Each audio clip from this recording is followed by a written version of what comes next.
Guys, if you want to see how I made this soap, I have this video in my YouTube channel. Please check the playlist of English speaking videos.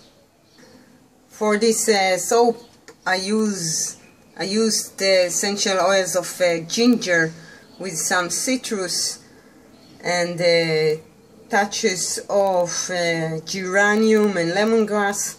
So it's a very spicy, sweet, a little bit sweet scent. My clients love these soaps for their smell and for their design.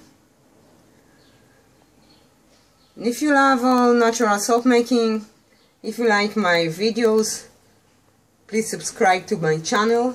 Till the next time, bye, Hila.